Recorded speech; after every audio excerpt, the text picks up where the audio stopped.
Romains 10, 17 dit que la foi vient de ce qu'on entend et ce qu'on entend vient de la parole de Christ.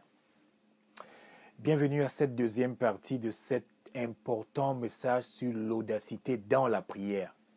Si vous n'avez pas suivi la première partie, je vous invite à le faire. Sinon, vous n'allez pas bien comprendre ce dont nous parlons. C'est comme si vous commencez à regarder un film au milieu. Vous allez manquer des moments clés.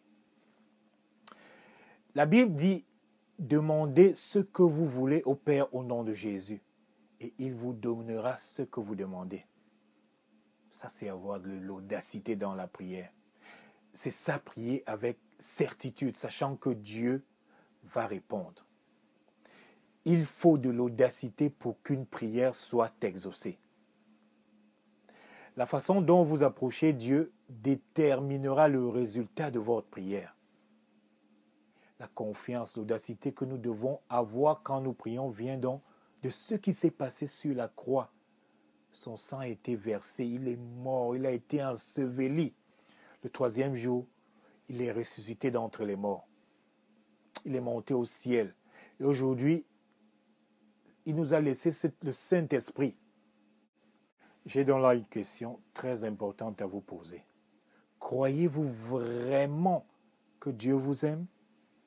Si vous répondez oui, Dieu m'aime, si vous le croyez vraiment, alors comprenez que la vraie foi biblique, c'est la foi en l'amour de Dieu. Je répète, la vraie foi biblique, c'est la foi en l'amour de Dieu. Souvent, nous prenons des écritures bibliques pour prier. Nous disons par exemple Ésaïe 53, « Par ses blessures, je suis guéri ». Ou encore Philippiens 4, 19, « Mon Dieu pourvoira à tous mes besoins selon ses richesses avec gloire en Jésus-Christ ». Tout ça, c'est OK. Mais sachons que tant que nous ne croyons pas que Dieu nous aime, nous ne verrons jamais le résultat de ces passages bibliques. La première étape, donc, c'est de croire que Dieu nous aime. Pourquoi? Parce qu'il a envoyé son Fils unique mourir sur la croix pour nous. Quand vous pensez que Dieu vous hait et que Dieu a quelque chose contre vous et que Dieu ne vous a pas pardonné ce que vous avez fait hier, c'est exactement ce que vous ferez. Premièrement, vous allez commencer à murmurer, à vous plaindre et ce sera le début de la rébellion. Vous allez commencer à refuser à faire ce que Dieu vous demande, refuser d'aller à l'église. Pourquoi? Parce que vous pensez que Dieu ne vous aime pas. Vous allez arrêter de prier. Vous ne lirez plus la Bible. Pourquoi? Parce que vous vous êtes mis en tête que Dieu ne vous aime pas. Voilà une des raisons pour lesquelles je ne suis pas d'accord avec les prêtres ou les pasteurs qui vous martèlent dans la tête que Dieu va vous tuer, que Dieu vous hait, que Dieu va vous maudire, que Dieu va vous envoyer en enfer. Non. Dieu est amour. Dieu ne peut pas haïr. Dieu est amour. Et l'amour ne peut pas haïr. L'essence même de Dieu, c'est l'amour. Dieu va vous donner le droit d'aller en enfer. Dieu va même vous ouvrir les portes de l'enfer si vous insistez. Mais Dieu ne vous envoie pas en enfer. Jusqu'à la porte de l'enfer, Dieu va attendre une dernière fois à ce que vous reveniez vers lui. Tout ce que Dieu attend, c'est que vous demandez pardon et que vous vous repentez. Car pour que Dieu vous pardonne, il ne suffit pas seulement de demander pardon. Il faut aussi se repentir. Il y a des gens qui disent, oh, si je fais ceci ou cela, si je couche avec cette femme, juste une fois, Dieu lui-même, il va comprendre. C'est un comportement très dangereux. L'amour et la grâce de Dieu ne sont pas des licences qui nous permettent de pécher. S'il nous arrive de pécher, nous péchons tous. Nous devons juste demander pardon à Dieu. Et nous devons nous repentir. Repentir, c'est signer un contrat qui stipule que nous ne pécherons plus. Peut-être qu'il y a en ce moment quelque chose qui vous empêche, ou qui empêche Dieu de vous bénir. Mais Dieu continue à vous aimer. Il attend que vous fassiez un auto-jugement, que vous fouillez dans votre cœur, que vous vous repentissiez. Faites-le aujourd'hui, car demain il peut être trop tard. Vous savez ce que la petite histoire dit. Celui qui attend midi pour se repentir meurt à 11h45. Pour comprendre et avoir la foi en ce que Dieu dit de nous dans la Bible, nous devons croire que Dieu nous aime. Les bénédictions que Dieu nous promet dans la Bible ne sont pas seulement réservées à certaines personnes. Ces bénédictions nous appartiennent à nous tous. Santé, prospérité, succès, promotion, vie de famille, mariage, paix, longue vie, joie, sagesse. Nous devons avoir toutes ces bénédictions. Elles sont disponibles car Dieu nous les a données. Quand certaines choses vous arrivent dans la vie, ne vous découragez pas. Ne perdez pas la foi. Demandez pardon à Dieu et repentez-vous. Revenez vers Jésus-Christ. Évitez d'avoir des doutes, de poser des questions sur l'existence de Dieu ou sur son amour. Ah, si Dieu existe vraiment, pourquoi a-t-il laissé ce membre de famille mourir? Pourquoi il y a telle maladie? Pourquoi il y a le sida? Pourquoi il y a le cancer? Pourquoi Dieu a laissé cette catastrophe survenir? Pourquoi cette guerre? Pourquoi tous ces problèmes tombent sur moi? Non.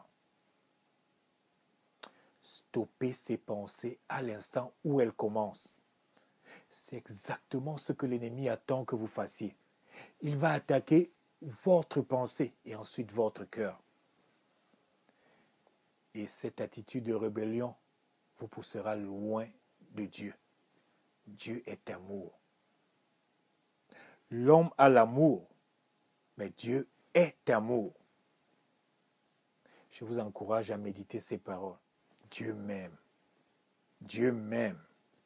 Dieu m'aime. Quand vous faites ça et que vous le dites tout le temps, que vous le dites constamment, votre foi grandit de plus en plus et quelque chose de puissant s'installe en vous. Et la prochaine fois que vous allez être face à un problème ou à une situation, votre foi en Dieu dominera la peur que l'ennemi veut vous imposer.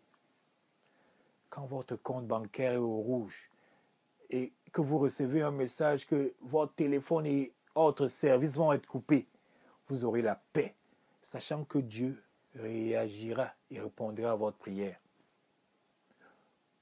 Ou quand ce membre de famille sera bloqué à l'hôpital, qu'il n'y aura pas moyen de payer pour les factures, vous serez en paix, sachant que Dieu est là.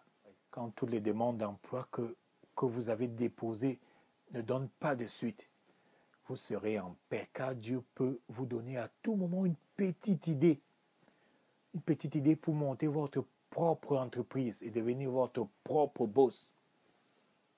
Quand cette personne que vous aimez décide un jour de vous quitter sans raison, soyez sans crainte. Dieu mettra une personne bien plus meilleure sur votre chemin. Une personne qui saura vous traiter et vous apprécier. Dieu peut ramener une personne que vous avez rencontrée il y a des années, juste pour venir régler un problème en votre faveur. Voilà pourquoi il est très important de toujours bien traiter les gens, surtout les inconnus. La Bible dit qu'il faut être sympathique avec les inconnus, car parfois ce sont des anges que l'on rencontre sans savoir. Le Dieu que nous servons est un Dieu supernaturel. Il nous demande juste de faire notre part, le naturel, et lui, il va faire le surnaturel. Souvenez-vous qu'il a dit qu'il s'occupera de tout ce dont on a besoin. Souvenez-vous qu'il a dit que de par ses blessures, nous sommes guéris. Si vous croyez que Dieu vous aime, alors priez avec audacité, sachant que, quel que soit le cas, Dieu répondra à votre prière. Dieu vous aime. Dieu est amour. Dieu ne peut pas haïr. De la même façon qu'un homme ne peut pas accoucher, Dieu ne peut pas haïr. Dieu est amour. Dieu n'a pas les molécules Il n'a pas de cellule, de racine qui puisse produire autre chose que l'amour. Dieu est amour et le rôle de l'amour, c'est d'aimer, pas de haïr. C'est la foi, la confiance que nous avons en l'amour de Dieu. C'est cette foi-là qui nous donne l'audacité pour prier. Vous comprenez donc pourquoi au début, j'ai dit que les chrétiens doivent être audacieux quand ils prient. C'est parce que les chrétiens ont la foi, ils ont la confiance en l'amour de Dieu. Plus vous croyez que Dieu vous aime, plus vous serez audacieux et confident quand vous priez. Vous aurez cette incroyable assurance que Dieu va vous délivrer de cette situation qui vous dérange, que Dieu va vous guérir de cette maladie qui vous inquiète. Soyez audacieux quand vous priez. Mes frères et sœurs, de la même façon que Saint Paul encourage l'Église, les chrétiens de l'Église de Thessalonique dans ce passage, je voudrais aussi vous encourager, quelles que soient les situations que vous traversez en ce moment. Sachez que Jésus intervient pour vous auprès de Dieu.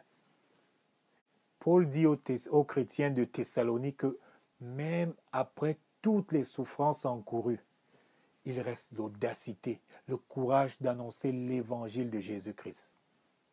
Car nous savons que Dieu nous aime et il nous aidera. Ce ministère chrétien est un ministère d'espoir et d'encouragement. Quel que soit votre problème, contactez-nous. Nous saurons comment trouver des paroles bibliques pour vous encourager à vaincre votre situation. Et ceci pour la gloire de Dieu uniquement. Dieu a dit qu'on pouvait lui demander n'importe quoi. Alors, pourquoi ne pas lui demander donc cette audacité dont on a besoin pour prier avec confiance? Il a bien dit, demandez ce que vous voulez. Je vous encourage donc à répéter avec moi. Seigneur, par le sang de Jésus, donne-moi de l'audacité quand je prie. Seigneur, par le sang de Jésus, donne-moi une assurance infaillible quand je prie. Souvenez-vous que le diable, c'est l'accusateur. Donc, quand vous priez, ne soyez jamais surpris d'entendre dans votre tête des voix qui vous mettront dans le doute. Oh, tu crois vraiment que Dieu va te répondre après ce que tu as fait la dernière fois?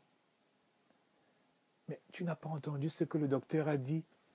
Cette maladie est terrible, cette maladie est incurable. Ça sert à quoi de prier? Oh, la seule solution, c'est de divorcer.